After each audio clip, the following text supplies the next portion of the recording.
Hello, this is us. At Us Podcast. What the fuck? Hello, welcome to Tea is Good, Books Are Better, the podcast where we drink tea and talk about books. I'm Raven. And I'm Jess. Nice to meet you. Nice to meet you.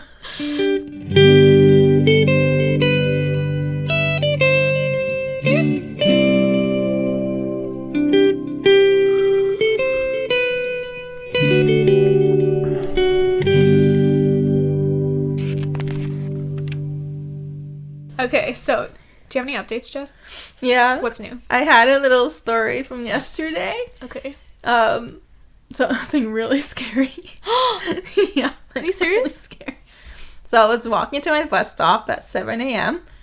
to catch my bus to work, like I always do. Monday to Friday. That was yesterday. Okay. I'm like walking down the street, and about like 10 meters ahead of me, I see an animal crossing the street. At first, I think it's like a really big raccoon. Okay. Yeah. But when it gets to the middle of the street, I get a real good look at it, and my heart fucking stops. It's a fucking bear cub. A bear fucking... I thought you were gonna say a coyote or something. A fucking bear. Oh my god. It was about the size of a dog, and it was a small one. A cub. Holy shit. And, oh my god, I just froze. And it was like full adrenaline. Yeah. Because I thought for sure I was going to see a mama cross too. Yeah. But nope. So I'm just sitting there like, this is an empty street. What the fuck do we do? And then I hear cars behind me and I can see a bunch of cars coming. So I'm like, okay. I'll go with the cars. Maybe the cars will scare because I have to get to work. I have to catch this bus. Yeah. So I managed to like go with the cars. Like, do a little like power walking, we do some joggings. Okay. And then once I got to the where I saw the bear, like I guess it was gone. Maybe the cars scared it into hiding or something because there's a bunch of bushes, bunch of trees. Okay. But, oh my god. That's spooky. When I got to work, I was like shaking and in tears. I was so scared. Oh my god. Man, I was like, oh my god. And told some coworkers and I was like, oh my god, Jess, you almost got mauled. Like, I thought for sure you were gonna say a coyote. Oh my not god. a fucking bear. I mean, I'd be nervous around a coyote, but you could fight off a coyote, right? You can't fight off a bear. It's a freaking dog. I know how to read dog language. Yeah, but fucking bear like, cub. what do you even do? What do you? If a mama bear comes at you, you just die. You fucking die. You dead. I actually heard the best thing to do is put a tree between you and the bear, so it keeps trying to follow you around. You could basically play squirrel with it. You basically play an endurance test with it. Exactly. Like I've heard that apparently you can't climb faster than a bear. No way. Of all. Like, no. You can't climb a tree. Not you me. can't outrun a bear. You can't outfight a bear. So, can I hide under a car? It looked like a brown bear. Like, it wasn't huge, but like, whoa. Well, it was most likely a black bear since we're in BC. But black bears are often brown, so they look... Whatever. Yeah. They're that smaller kind of bear. Yeah, which makes them quicker. Oh! I already know grizzlies are fast as fuck. Yeah. So yeah, that's what I've heard. Put a tree between you and them, and then eventually they'll get bored. I probably would have like run out into the street where the cars are. I'm like, I'll risk cars. Yeah. You want big a car semis to come scare it. Because there's so many semis in that area too, so probably out. Oh my. But damn, one of the scarier moments of my life right there. Oh my god. Because I was by myself. Yeah. I'm like, what do you even do when you see a bear in your neighborhood? That's what I mean. What do you do? Yeah. Like, I contemplating, like, I haven't even told upstairs. About the bear? Yeah, because it was freaking right there. Yeah. I should have let some people know. I was, like, thinking, like, should I text? Because by the time I was at the bus stop and I was freaking out, I was like, did I hallucinate that? Was I seeing shit? So I was too scared to, like, text Tammy. Right. Because I'm like, what if I was seeing things? But no, I believe it. It was a fucking bear. There's a lot of foresty areas around here, so. Yeah, like 2 years ago, there was a cougar sighting here. Wow. Yeah, and there's like posters everywhere, like keep your kids and small animals, like under check and stuff like that. Yeah. So like seeing a bear, not too crazy, but scary as fuck. Yeah, especially a baby bear. Especially a baby bear. Have you ever seen those videos online of, like, people coming across bears on their hikes? Yeah, and then they're like, there's this one of this guy filming the bear, and he's walking backwards away from it the whole time. Because one thing you don't want to do, apparently, is turn away from it. Of course. So yeah, he's walking backwards away from the bear for, like, miles. It's following him. He's walking backwards. Man, can you imagine being that guy? Like, I can be like, imagine, sort of, because of the... But damn! Yeah. Like, that's terrifying. So scary. Like, seeing those videos of people biking and then... Bear! Ugh. And have you seen The Revenant? The what? The Revenant? What the fuck's that? The movie that Leo DiCaprio won his Oscar for? No, I haven't seen that. I've seen snippets or images of the bear. Of him fighting the bear. Yeah. It's awful. Like, badly filmed, or it's scary as fuck? Scary as fuck. What? It's magnificently filmed. Oh my gosh. I want to find that scene for you. Yeah. I'm like, you're scared. Let me make you even more scared. Do you remember when our cousin talked about his encounter with the black bear? Which cousin? Daniel. No, I don't remember this. Well, he told us once that he and Shannon were walking back home one day, and he decided he wanted to take the trail, but Shannon didn't, so she stayed on the road and he took the trail.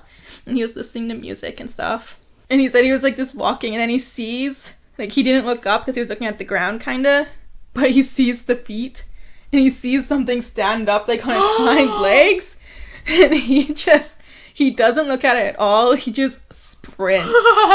Like, thank God he's an athlete. Because he said he just went, and then he can hear it chasing him. But he was close to neighbors, and he has to jump fences until he got to the bus stop they were supposed to meet at. He was just running through yards. Oh my god. Jumping over the fences. How did I not hear this story? Oh my god, I don't know how he didn't. Because, man, I was like, bro, that's so scary.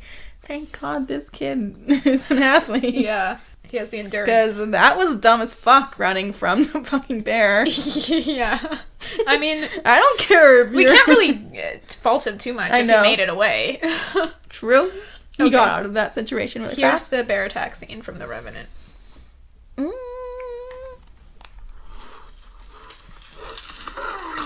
Ooh, and it came right at him. It's so scary. That's a grizzle, right? That's a grizzle.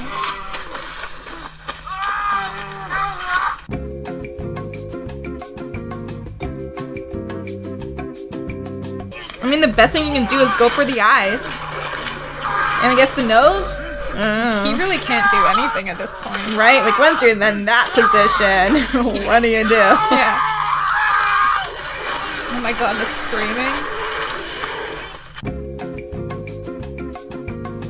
Yeah, I can't believe you've never seen that movie. No, I've just never got around to it. The dramas take, like, so much energy for me to sit through. I think you'd like this one. Probably will. Like, it's Leo. He's a good fucking actor. Yeah. Okay. Let's get into it. We're drinking rooibos tea. What are we drinking today, Jess? Rooibos. Rooibos. Rooibos? Rooibos? Whatever. You know what we're saying. The one that's a fake tea. The one that's a fake tea. Rude. How dare you? Fun facts. Chapter 3 belongs to Daenerys. Danny. Okay.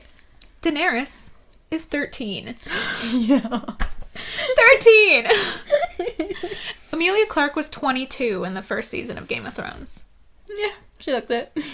They really aged her up. Yeah, well, they didn't want it to be disturbing, I guess. Yeah. I mean, it's controversial enough as it is, but if they put a kid in the situations that Dany gets into... Yeah. Yeah. It makes sense that they wouldn't want to show a child experiencing those things. Okay. So the narrator immediately calls her Dany. I don't know why that came as a surprise to me. That's why I call her Dany all the time, because she's Dany. Yeah, but maybe I thought the narrator would start by calling her Daenerys and then, like, adopt the nickname later on. It does go back and forth, but it mostly sticks to Dany. Dany and Viserys, her brother, have been staying in Pentos. Yeah. Pentos is not on the map of Westeros. It's not? No. Well, it's 'Cause not in in Essos. Westeros. Yeah. Okay. There's no map of Essos? There's no map of Essos.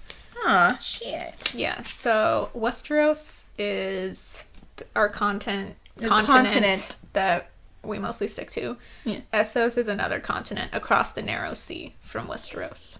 So, Viserys shows Dany a gown, telling her she needs to look like a princess tonight. Dany doesn't know what it's like to be a princess. The gown is a gift from Magister Illyrio, whom the siblings have been staying with for about half a year. Dany isn't all that comfortable accepting gifts from him since she knows there must be a price. But Viserys just tells her that the Magister knows Viserys will not forget his friends when he comes into his throne. But Dany knows the Magister sells sketchy things and has sketchy friends, so she still doesn't trust him. But she won't question her brother for fear of making him angry. Viserys wants Dany to bathe to, quote, wash off the stink of the stables because Khal Drogo has 1,000 horses and he's looking for a different kind of mount tonight, end quote. Ew! Creep. Yeah. Fuck. He orders Dany to stop slouching, then tells her she will not fail him tonight, lest she wake the dragon, all while giving her a purple nurple. Yeah. What? Oh, fuck. Yeah. Like... Okay, Viserys was also disgusting in the show, so I'm not surprised by this, but this is on a whole other level. Like, this is really sadistic. This kid. Ugh, and Dany is so much younger in the book. Like, it makes it so much worse. Have you got to the part where you find out how old Viserys is? No, but we'll get there. Okay. I literally wrote in my notes, how old is Viserys? But we'll answer that later. Also, all Targaryens have purple eyes. Dany's are violet, and Viserys's are lilac. So that's interesting. Mm-hmm. Only the purebreds, though. Oh, interesting. Viserys leaves, and Dany looks out the window at Pentos, listening to the sounds of the free city, and wishing she could be out there with them. Quote, with no past and no future, and no feast to attend at Khal Drogo's manse. Which is like a home. I noticed we don't get much of a setting here in this room, so I pictured it as it was in the show, but Yeah. I don't know how I would have pictured it otherwise if I hadn't seen the show. I wouldn't have any idea. Yeah, because there's no description of the room. Mm-hmm. Dany thinks about Westeros, called Raish Andali, the land of the Andals, by the Dothraki. Also, fun fact, George pronounces it Dothraki, Oh. not Dothraki. Dothraki. Dothraki. That sounds pretty badass. It sounds better. I like that. But it also sounds really unfamiliar to me. Like, it doesn't sound like that's what the Dothraki are. But yeah, he says Dothraki. Will we be calling it Dothraki? I'll probably go back and forth. Viserys calls Westeros our land and says it's theirs by blood right and was taken from them by treachery. But Dany doesn't remember Westeros. Viserys had been 8 when they had fled King's Landing, and Dany was a speck in her mother's womb. So Viserys is 8 years older than Dany, making him 21. He would have been 22 by the time she was born. Probably, yeah. Not 22, fuck. 9 by the time she was born, making him 22. Wait, what? He would have been 9 by the time she was born. Oh. Yeah, so he'd be 22. Yeah. Yeah, so that's pretty sick, thinking of a 22-year-old. I mean, unless he had just turned 8. Pinching and shit. Maybe. But yeah, she's 13 and he's like touching her and Like, this guy's grown. yeah, he's disgusting. Viserys often told Dany stories about the time the usurper, who must be Robert Baratheon, came to King's Landing. They had fled to Dragonstone, which is a small island northeast of King's Landing, where Rhaegar had died battling, or sorry, not at Dragonstone. He did not die at Dragonstone, my bad. Rhaegar had died battling the usurper for the woman he loved, and that was on the Trident. Yeah. Which is that river that splits off into 3 more rivers. So I wasn't sure who the woman he loved was. Probably Princess Alia of Dorne is what Viserys would think, right? Yeah, that's what you're being led to believe. You don't really know who it is. Yeah, but no, he was like betrothed to this... No, he married her. He was married. He had kids He was with her. married to this princess from Dorne, Yeah, which is like the southmost part of Westeros. He had children. Yeah, so Dany never met Rhaegar. No. I didn't She know never that. even met her parents. Well, I knew that. She Actually, I thought maybe she did know her dad for a little bit. I don't know. I didn't know that she hadn't met Rhaegar ever. The only family member she has, Is Viserys. and that's all she knew. That fucking sucks. She was raised with this kid, Oh my god. tormenting her probably, Poor and hating thing. her for killing the mother, I guess. We'll get to that. Yeah. But yeah, things are so much clearer now. Like, because I'd always wondered in the show, I was like, did she know Rhaegar? Like, did she ever... It just doesn't get into it in the show. Yeah, it doesn't. So yeah, I really appreciate knowing this information. The Lannisters and the Starks had attacked King's Landing. Rhaegar's wife and heir were both murdered, and the Kingslayer had killed father, the Mad King Aerys II Targaryen. You like that? Mm-hmm. Dany was born on Dragonstone 9 months later during a crazy storm, which is why she's called Stormborn. What the fuck? I didn't know this shit. Now you do! And her mother had died during childbirth, for which Viserys had never forgiven Dany. Interestingly, something Dany has in common with Tyrion. We'll learn more about that later. Yeah. Dany doesn't remember Dragonstone either, because they had run again while she was a baby. Sir Willem Darry had taken her and Viserys to the Braavosian coast. So, across the Narrow Sea. Mm-hmm. Dany does faintly remember Sir Willem. His servants feared him, but he had always been kind to Dany. They lived with him in Braavos for a time, in a big house with a red door, but when Sir Willem had died of sickness, Dany and Viserys were kicked out. They wandered after that to many different places, never staying in one place too long, because Viserys always said that the usurper's hired thugs were close, but Dany never saw them. At first, people had been happy to take in the last Targaryens, but as the years passed and the usurper continued to sit on the Iron Throne, people became less and less friendly and less welcoming. Mm-hmm. Dany and Viserys were forced to sell their few treasures until people began to call Viserys the Beggar King. That's where he gets that nickname. Mm-hmm. God, I'm learning so much. Nice. Yeah. So yeah, it's super interesting to kind of get this from Dany's perspective. They don't think of Robert Baratheon as the king. They think of him as the usurper. Yeah. Like, duh. Of course they do. But well, I love that. Dany only thinks of it because that's what Viserys says. Yeah, Dany doesn't really have an opinion. No. She's just along for the ride, I guess. Mm-hmm. But Viserys is convinced that they will have all of his royalty back one day. Mm-hmm. But all Dany wants back is the big house with the red door in Braavos. Aw, poor thing. So the slaves arrive and fill the bath for Dany. The water is scalding hot, but she likes the heat. It makes her feel clean. Besides, Viserys always says it's never too hot for a Targaryen, since theirs is the house of the dragon and the fire is in their blood. One of the slaves washes Dany's long, silver-pale hair, while the other chats about how rich Drogo is and how handsome and how fierce. Dany feels weird about marrying Khal Drogo, because she had always thought she would wed Viserys. Ew! Oh my god. I guess, but bro. It's normal for Targaryens to marry their siblings, apparently. The line must be kept pure, the ancient blood of the dragon and old Valyria, blah blah blah blah blah. So yeah, gross. When Dany is clean, the slaves dress her and add spice flower perfume all over her, even between her legs. And afterwards, one of the slaves says she looks like a princess, but Dany thinks about what she had told her about Khal Drogo and feels scared suddenly. She meets up with Viserys, who makes her spin and show her the dress. Magister Illyrio appears, a super fat man, and thinks she looks great. But Viserys thinks she looks too skinny. Of course, he's never pleased. Nah. As they travel towards the Khal Drogo's home, Viserys talks about how he won't need Drogo's whole Khalasar army. Yeah.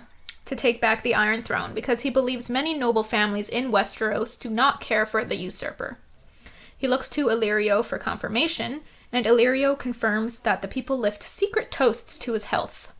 But Dany doesn't believe him. Viserys looks happy, though. Easily convinced, because it's what he wants to believe. Yeah. They arrive at the gate of the 9-towered manse of Khal Drogo, guarded by an Unsullied. Yeah!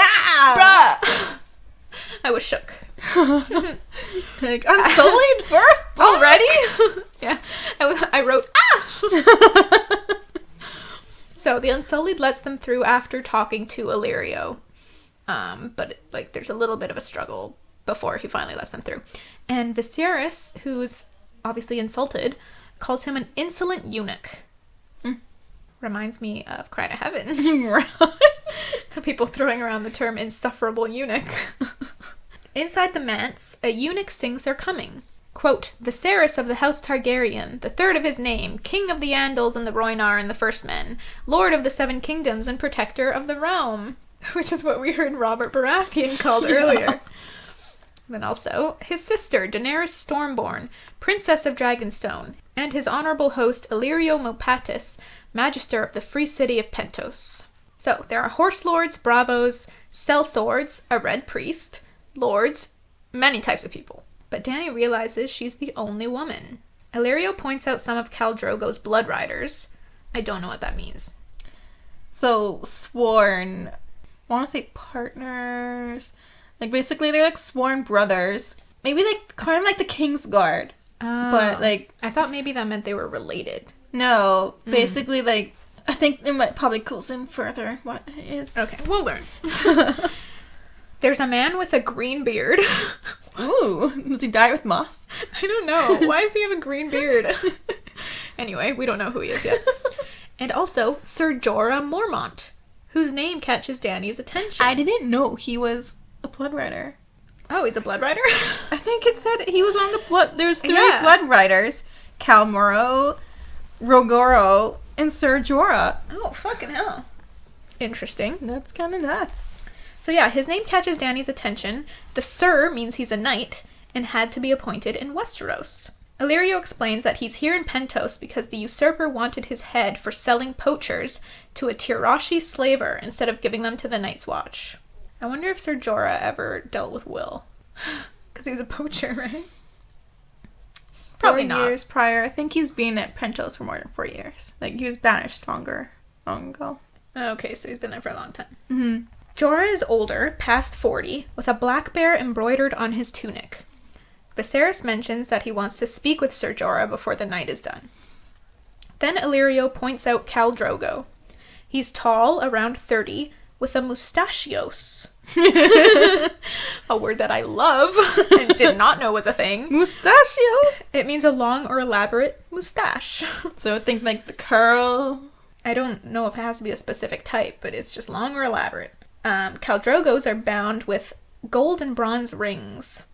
I'm guessing it kind of blends into his beard, like the way that Dumbledore's does. Illyrio goes forward to greet him, leaving Dany and Viserys alone together. Viserys points out Drogo's long hair, which reaches down to his thighs, and explains that Dothraki cut their hair when they are defeated in combat as a sign of shame. But Khal Drogo has never lost a fight. That's why his hair is so long. And that's understandably pretty frightening for Dany. She suddenly starts begging Viserys to not make her do this, and says she wants to go home. And Viserys fucking snaps. He says they can't go home because it was taken from them. He means King's Landing and Dragonstone, but Dany had only meant their rooms at Illyrio's estate. Viserys squeezes her arm until she's in tears, saying that they can't go home without Khal Drogo's army. He also says that he'd let Drogo's whole Khalasar fuck Dany if need be, all 40,000 men, and their horses too, if that's what it took to get his army. Douche. He also says this in the show, but I don't know. Somehow it's way worse in the book. Maybe because Dany's crying and it's like... he's like got her in a death grip. He's like squeezing her and... So it's a lot more intimidating than his sweet little like He's like stroking her face like, I'd let his whole Khalasar fuck you. Like, no, this is way worse. This He's is like intimidating. Ripping her arm open with his nails and being like, I'd let his whole fucking Khalasar fuck you. Oh my god, what a fucking dick. Illyrio is bringing over Khal Drogo, so Viserys orders Dany to stop crying, smile, and stand up straight so she looks presentable for the Khal. So she does. I hate Viserys. Right? Is that the end? I hate him, that's it. Something I noticed is Dany questioning everything that people say to her. And I like that. Like, it really shows that she's quite the intelligent little 13-year-old. She's got critical thinking. Mm-hmm. Definitely feels like a different character from what I'm used to in the show. Mm-hmm. But obviously she grows and, like, kind of becomes that woman, right? Character growth. Yeah, and she's grown up with Viserys as, like, the only person she's ever really known. Mm-hmm. And so she's gonna do what he says, and, you know. This kind of plays out similarly to the way it does in the show as well. Yeah. quite similar. Basically, same thing. Yeah, I mean, it's a little more brutal with Viserys, like, pinching her He's more of a nipples and, monster. yeah, he's a lot more physical. Also, in this one, Drogo has, like, a house, like a building. Whatever a manse is. It's like some sort of home. But in the show, it was just, like, an outside. Just a freaking barbarian running. They just, like, lived in tents outside. I like how Drogo is described with all this jewelry in his hair and like, the bells. Yeah. I love that. I was like, ooh. But also, like, one of the slaves who had helped Dany get ready had talked about how Drogo owns so much gold and he's so rich. But then Dany notices that it's all bronze that he's wearing. Oh. So he ain't that rich. Mm-mm. But yeah, she's clearly very observant. Yeah.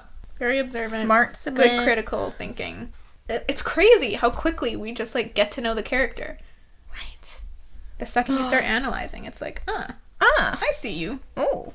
Anyway, chapter 4 is Eddard. So, we're back in Westeros. Ned's chapter opens with the king's arrival in Winterfell. I noticed also that in the show, there's a scene with Jaime and Cersei in King's Landing looking over the body of Jon Arryn, which isn't in the book. So I'm wondering if they chose to add that scene in the show to kind of solidify the brother-sister relationship between them. Make it more suspenseful, like, did they do something to this dead person? Mm-hmm. 'Cause I remember when I first saw it, I was thinking that. Oh, okay. Yeah. I thought maybe it was to make it more obvious that they're siblings. I don't think I realized they're siblings until, what's her face? Arya was, like, whispering it to the rest of the siblings as they were coming in. The first thing Jaime says to her is sister. Oh. That's Shows funny. how much I pay attention. Yeah. So the visitors arrive in Winterfell, about 300 people in the king's company carrying banners with the Baratheon sigil of a crowned stag. Liars. They said entourage of 100. Yeah, liars. He shows up with 300 people. Ned's like, No, I'm kidding. He doesn't say anything.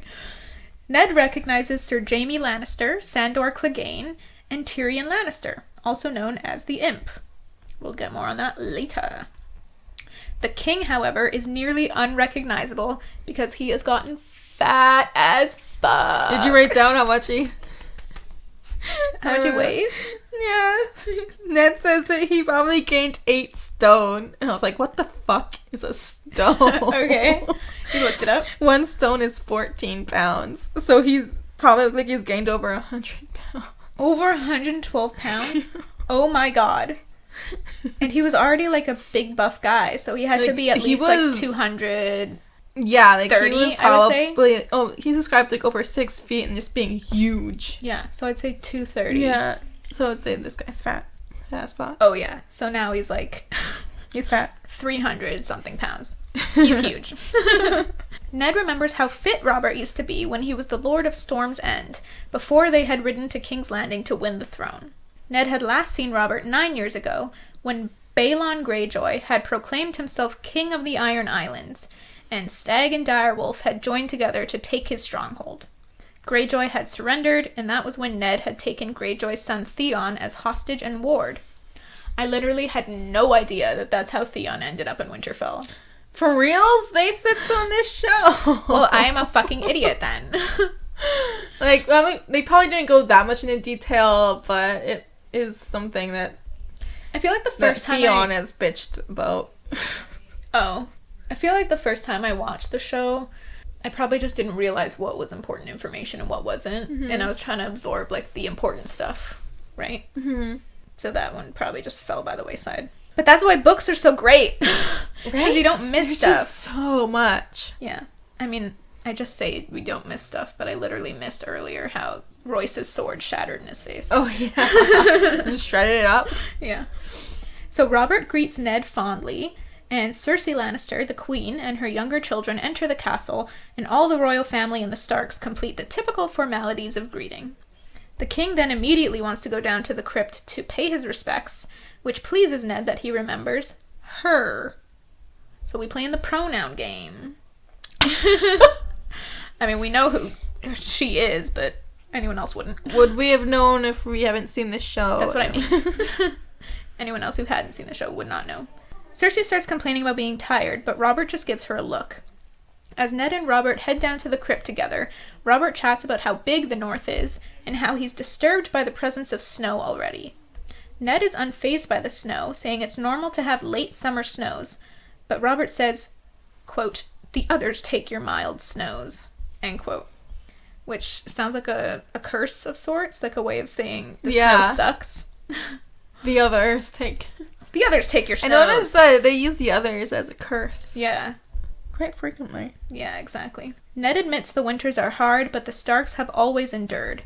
Robert wants Ned to come down south to experience summer, the fruit, the flowers, and the girls.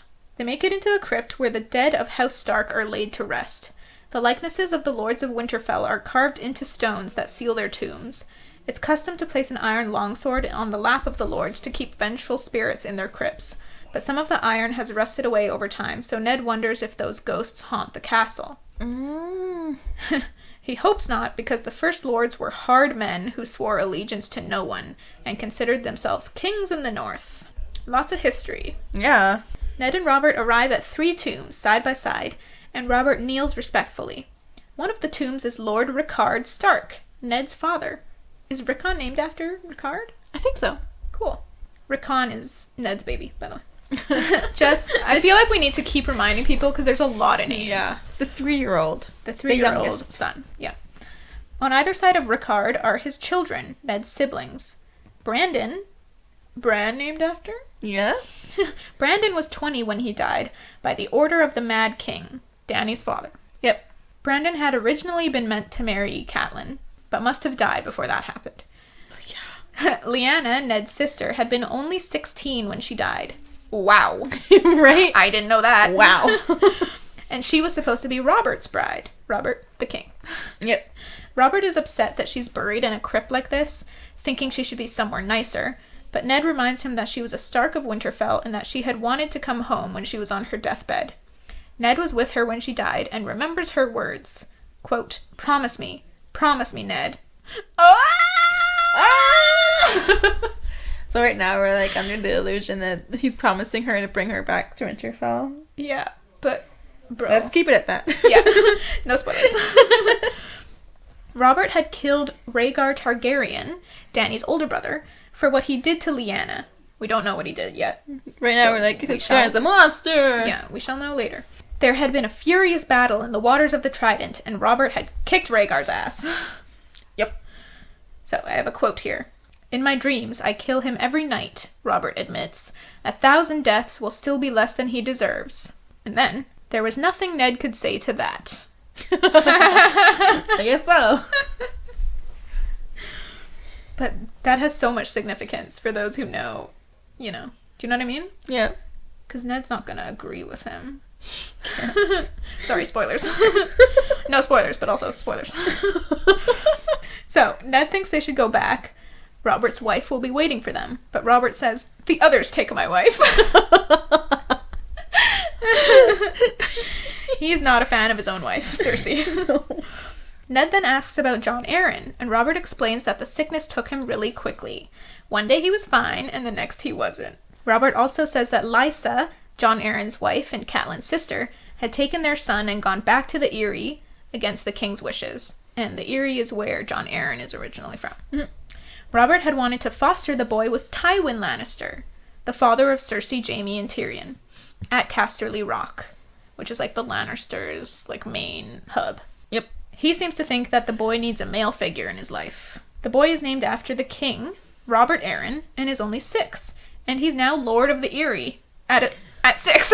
Yep, 6. Ned says that he would take the boy as ward and invite Lysa to join him in Winterfell, but Robert says that would be an insult to Lord Tywin. Ned thinks the boy's welfare is more important than Lannister pride, but Robert jokingly says he only thinks that because he doesn't sleep with a Lannister. Robert then gets into why he came all the way to Winterfell. He talks about how Jon Arryn will not be easy to replace. When Ned mentions Jon's son, Robert says the boy will succeed to the Eyrie in all its incomes, but will not serve as Warden of the East as his father did. This shocks Ned because the Arryns have always been Wardens of the East. Robert says the honor can be restored to the boy when he comes of age, but a 6-year-old is no war leader. I mean, he kind of has a point. Yep. Ned thinks he should still hold an honorary title, but Robert starts getting irritated. He says a boy cannot hold the East and that he needs Ned by his side again down in King's Landing. Robert wants to name Ned Hand of the King. Ned drops to one knee. The Hand of the King is the second most powerful position in the Seven Kingdoms. He speaks with the king's voice, commands the king's armies, drafts the king's laws, and even sits on the Iron Throne to dispense the king's justice when the king is absent or ill. I did not know that. I knew it was a powerful position, but like, damn! It's number 2. Yeah. It would be the greatest honor, but Ned doesn't want it at all. Robert says that Ned helped him win the Iron Throne, and now he needs to help him hold it. If Lyanna had lived, Ned's sister, they would have been brothers, and Robert decides he still wants to unite their houses. His son Joffrey and Ned's daughter Sansa will marry. Ned is surprised. Sansa is only 11, but Robert says they can become betrothed and wait a few years for the marriage. Ned wants some time to consider the offer of Hand of the King. He needs to talk to Catelyn, which Robert allows. And Ned is filled with a sense of foreboding. He feels he belongs in the north, and winter is coming. That's the end of chapter 4. I really liked the little sayings about the hand. So I got them both. Like the nicer one is, what the king dreams, the hand builds. And then there's the one that like the common folk say. The king eats. No. Yeah, the king eats, the hand takes a shit. Yeah, that's great. The hand takes the shit. Okay, chapter 5 is Jon. Jon. Oh, my boy, Jon. Jon Snow. Jon Snow, the bastard. Okay.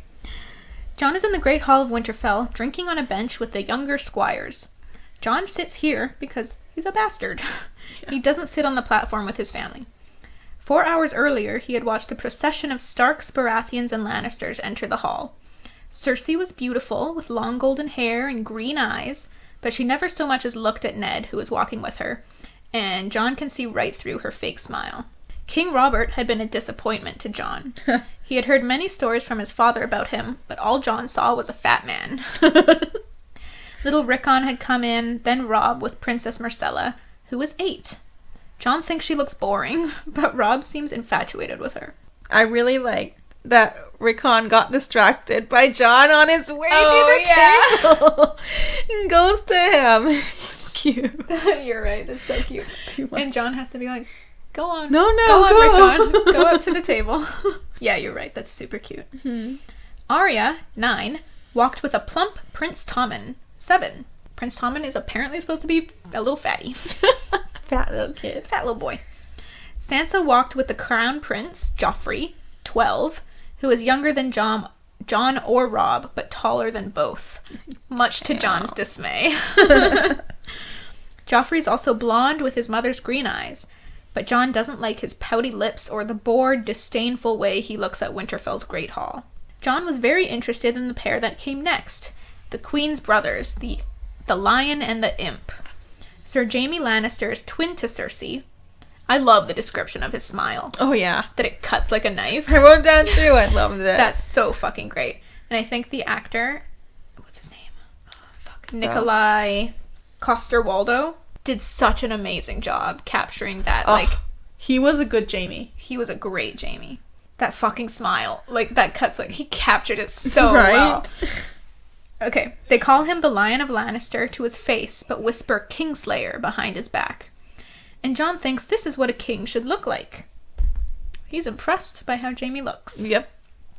Then there was Tyrion Lannister, the youngest and the ugliest. He's a dwarf, with one green eye and one black one? What? I didn't know that. He's a lot uglier in the books. Yeah. And his hair is so blonde it seems white. Interesting. And like the forehead that's really heavy. I mean, I don't want to say that it's an actually ugly thing, but it is typical of dwarves. It is. And I'm not even really comfortable with I think they hold the different eyes. I know. That part's strange. That's like creepy. Like this guy is like it makes him look really different from normal people now. Like not just being a dwarf, but like also people are put off by like the weird eyes. Yeah, like that's like supernatural. Just strange. Then came the last of the High Lords, Jon's uncle, Benjen Stark of the Night's Watch, and his father's ward, Theon Greyjoy. Benjen gives Jon a warm smile, but Theon completely ignores him. Classic Theon. Ghost appears under the table, and Ghost is Jon's direwolf, the white one. Jon gives Ghost the remains of a chicken. As the direwolf is munching away, another dog shows up and growls at him, but Ghost just stands over his meal and stares the dog down, not making a sound until the dog walks away. Then Benjen appears and asks about Ghost. Jon says he named him Ghost because, 1, he's white, unlike the others, and 2, he's always silent, never making a sound. Weird for a dog. Yeah, no bork, no wine. No borfs. No borfs. What is up with him? It's an unusual wolf. Yeah, I mean, I knew he was an albino, but I don't The know. first to open its eyes. Yeah. Were these differences ever addressed in the show? No. Yeah. He was just another one of the wolves. Yeah. Other than him being white, the others being darker colors. But it never says anything about him being, like, silent all the time. Mm-hmm. Benjen wants to know why Jon isn't sitting with his family, and Jon explains that Lady Stark, Catelyn, thought it might be an insult to the royal family to seat a bastard among them. Uncle Ben looks over and notices that Ned doesn't seem very festive tonight, something which Jon has also noticed, and the Queen, Cersei, also seems upset. Ben is impressed with Jon's observational skills and says he would be useful on the Wall, which makes Jon proud to hear. Jon wants to go to the Wall. Robb will someday inherit Winterfell, Bran and Rickon will be his bannermen, and Arya and Sansa will marry the heirs of other great houses. Or so Jon believes. Jon doesn't know what a bastard could hope to earn. So I suppose he wants to find purpose and thinks he can be useful at the Wall. He wants to have a family. Like, he has a family, but to be a part of. Instead of having the bastard title. He doesn't want to feel like an outsider anymore. Yeah. But Uncle Ben has to remind Jon that going to the Wall would mean giving up a family. The Night's Watch can never marry or have children. Jon doesn't care about that, but Ben thinks if he fathered some bastards of his own, he might feel differently. And that makes Jon snap, saying he will never father bastards. So clearly he doesn't like his own life as a bastard and thinks it would be awful to do that to anyone else. Jon then realizes the whole table has gone silent, the one that he's at, and he's close to tears, so he runs out of the hall before anyone can see him cry, followed by Ghost. Outside, Jon runs into Tyrion Lannister, who is sitting on the ledge above the door to the Great Hall. How the fuck? Right? I was like, wait, what? Oh, but wait. Is this guy actually a monkey? It gets crazier. Tyrion then flips off the ledge and does a backflip. It lands nimbly. What the fuck? What? I actually watched an interview with George in which he said if he could go back, he would probably change this intro to Tyrion. Yeah. He thinks it's a bit cartoonish. Agreed. Yeah. So Tyrion asks about Ghost, and Jon lets him pet him. Then Tyrion asks if Jon is Ned Stark's bastard. Jon is offended, so Tyrion tells him to never forget what he is, and to armor himself in it so it can never be used to hurt him. Jon asks what Tyrion would know about being a bastard, and Tyrion says all dwarves are bastards in their father's eyes, and his mother died birthing him. Jon doesn't even know who his mother was. So they're kind of having a, like, who has it worse, woe is me battle. I think Tyrion is just amused while joining this. Yeah. Then Tyrion says, all dwarfs may be bastards, yet not all bastards need be dwarfs. So I'm trying to find... ooh, deep. Well, I liked it. I'm trying to figure out what the deeper meaning is, or whether Tyrion's just trolling. Right? That's so like Tyrion to say something that sounds like it's meaningful, but it's actually a whole lot of bullshit. I was thinking it meant, like, becoming convinced that you're less than other people and, like, really holding on to that so that you are, like, basically, oh God, how do I word this?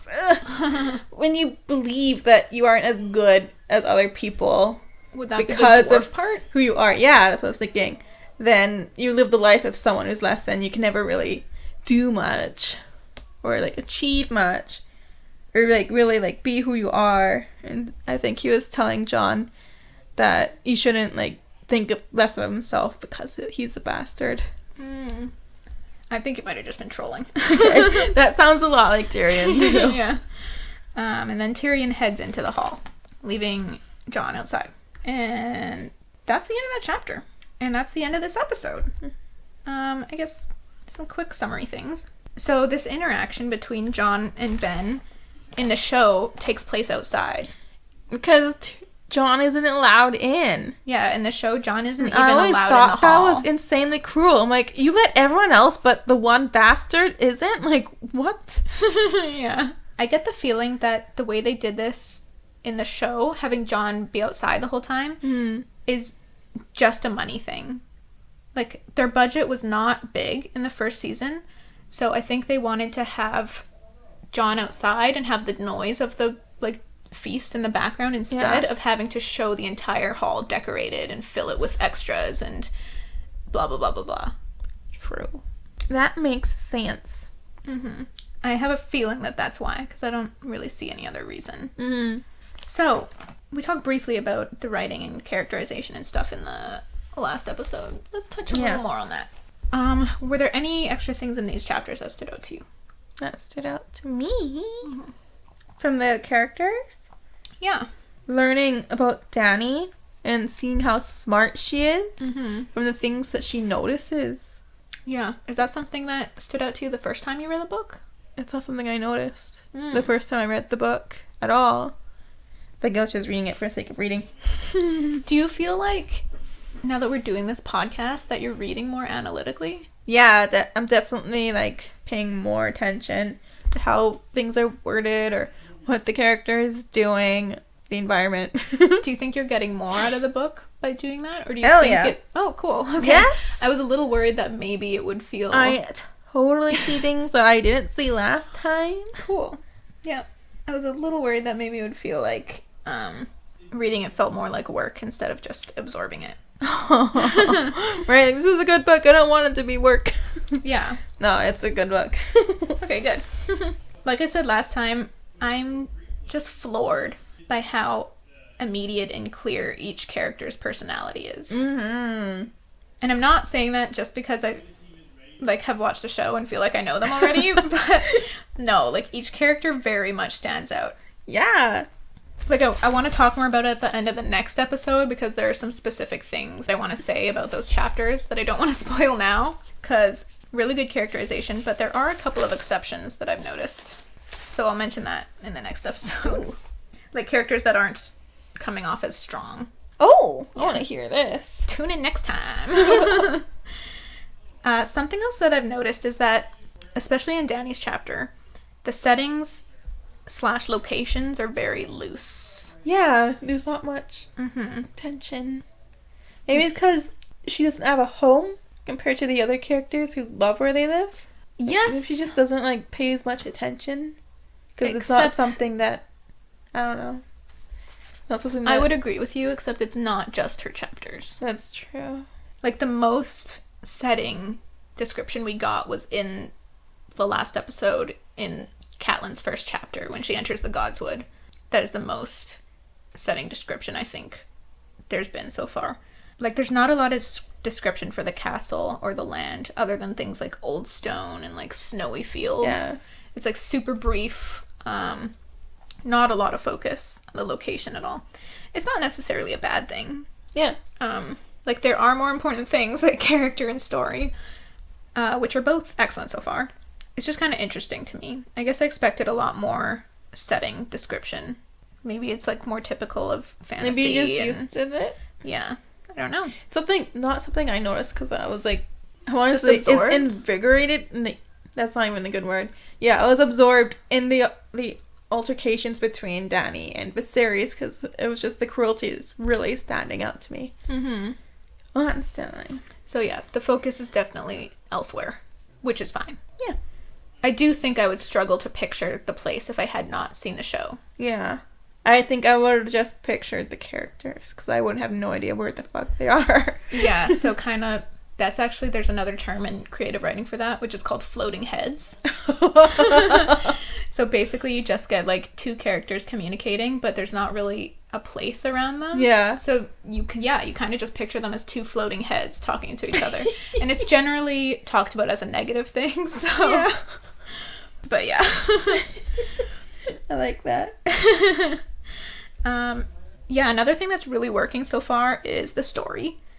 Yeah. And not just the specific story, not just like, oh, this is a good story, but just like how quickly and smoothly it's flowing along. Mm-hmm. I think a couple of the reasons why it's working so well is, one, the land of Westeros and like these characters already have so much history. Yep. So there's a lot that George, the writer, can work off of there. Daenerys' part, for example, is a direct result of the sack of King's Landing, which happens long before the events of this novel. Mm-hmm. And also the characters are already nearly fully realized, and we're like 5 chapters in. So George obviously has a firm grasp on their motivations and goals, so it's simple to pinpoint the events that will take place based on their choices. Robert coming to Winterfell to ask Ned to be his hand, for example, or what happens later between Jaime, Cersei, and Bran, it all comes from the characters. Mm-hmm. Just to be clear, It's like who they are. Yeah, exactly, and like what their goals are. But just to be clear, I'm not trying to say that writing this novel must have been easy for him. No, how I took him fucking forever. No, yeah, like creating fully realized characters and a long history takes a ton of time and creative energy. Like, holy shit. Mm-hmm. Like, no wonder he's... I'm like blown away. Yeah, all I'm trying to say is that having these things help the story move along in like a smooth cause and effect manner. So rather than thinking long and hard about what a character should do next, George would just kind of know based on what they want. Yeah. So he'll just know what they're going to do. And then that's what happens in the story. That's where Game of Thrones comes from. Yeah. That's why it makes so much sense. Everything makes so much sense. Except in season 8 of the show. But also, I don't know his creative process, so I don't want to... Like, this is just speculation on my part, yeah. So take what I'm saying with a grain of salt here.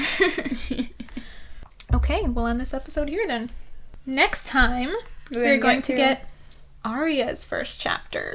Ay! We're going to get through 5 chapters, hopefully. Yes, we'll try. Okay, if you want more of the podcast, please follow us on the Instagrams. Tigbad Podcast on there. Tigbib. Nope, that's not how you spell it. Tigbab. Fuck. Tigbab Podcast. You can also follow us individually. My handle's Crimby. Jessica's is jess.egan24. You can find us on Facebook, Tigbab Podcast, or Tea is Good, Books Are Better. You can find the page on there. Also, please follow Baram Barami's YouTube channel. He made our jingle, and he makes a lot of dope music. So please give him some support. That's BAHRAM space BAHRAMI. Yes, that's his real name. And then you can also support us on Patreon. We've got some rewards on there. You can see some cool behind the scenes content, and you'd be helping us get a new microphone because we need one really bad. All right, so thank you so much for listening. Jessica? Hello? No, wrong word. Goodbye.